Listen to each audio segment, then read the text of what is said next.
Welcome back to Dan's Messy Garage.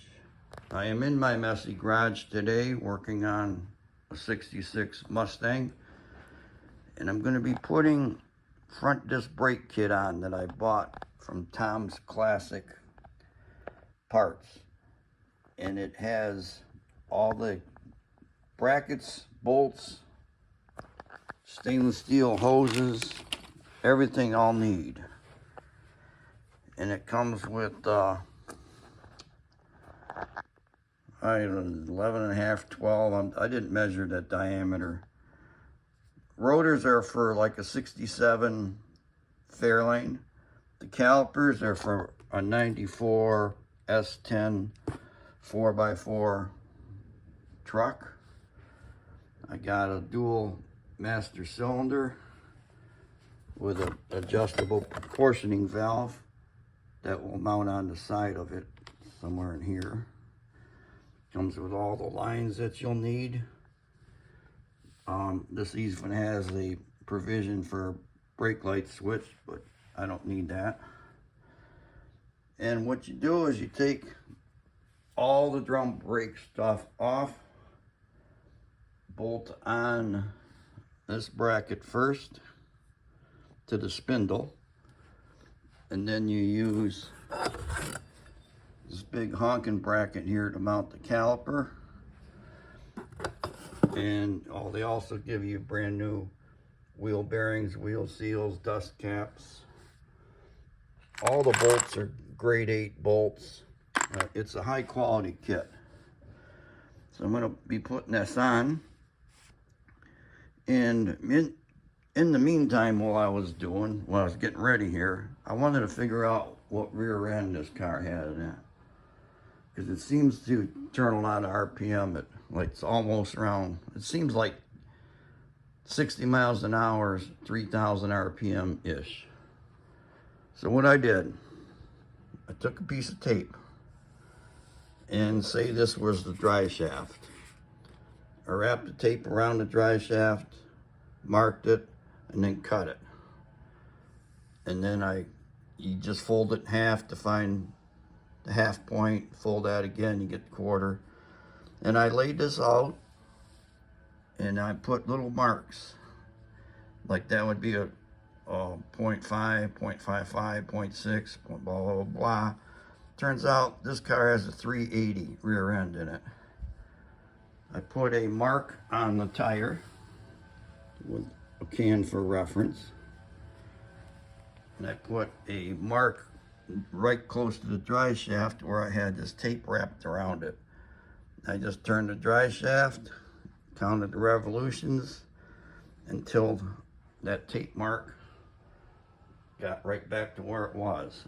And it turns out I have 3.8 revolutions, so 380 rear end. Okay, enough of that. I'm gonna set you up and time lapse as I start pulling things apart.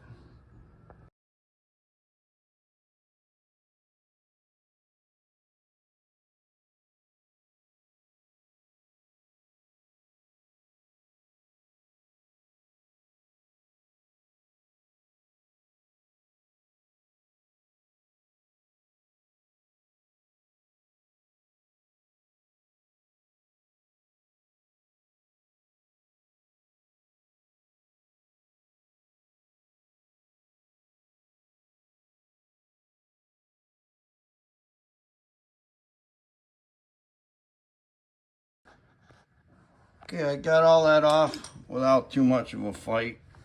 One of the bolts holding that whole backing plate assembly on, this assembly, one of these bolts here was spinning around on the inside, and it's not supposed to spin. It's like a T-bolt, but I was able to grab it with vice grips and get it out of there.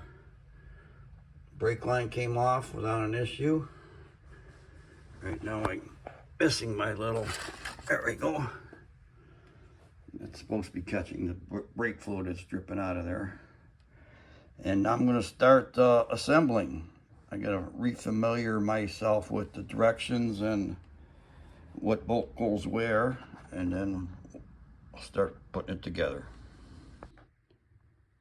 Okay, I've been playing with, fighting with, whatever, for a while on these brackets. They're clearly marked right and L for left. Now I'm working on the left side of the car, driver's side, and this bracket for the left side of the car can only go on one way, and that's like that. But you can't put it together like that because the rotor won't go on. This other bracket that holds the caliper won't work. So you have to take the one that's made for the right side of the car, put it on the left side of the car. Again, it's only going to go on one way because of hole spacing, and bolt it on like that, and then things will work. But that is not mentioned in the instructions. The pictures showing this stuff are horrible. I'm trying to find the instructions here. And I emailed the Tom's Classic, and he got back to me right away a few times. Asked for better pictures, a website with better directions. And he just gave me scanned copies of the crappy pictures I have. And I can't find the one I'm talking about, but like this is just a big black glob. This is something that doesn't pertain to the car I'm working on, but you get the idea. The pictures are horrible in here. That one there is not too bad. Diagrams are okay. But the ones I'm talking about are printed on an orange paper. And I think I left it. Oh, here it is. I thought I left it in the house, but I got it. Okay, and this is supposed to be showing you that bracket, how it goes on there. And you can't tell, it's just a black glob. And anyways, I figured it out. So now I just gotta shut up and get busy and put it together. So it's probably gonna be time-lapse time.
Okay, all that went on okay. Not great, not super easy, but it didn't fight too bad either.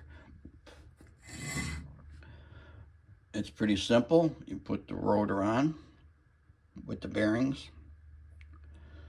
proper torquage on the spindle nut, pound the cap on, and then you bolt the caliper to this gold bracket. Well, I guess first you got to put on that cast iron black bracket, and then the gold bracket, and then the red caliper with the shoes and the blah blah blah, but not shoes, disc pads. And then you make sure that the brake line isn't getting snaggleized on anything in the back when the wheel turns, because it's going to go up and down plus twist and turn, and make sure that brake line doesn't get caught on anything. Everything's tight, it's all put together, so this side is done. On to the next side.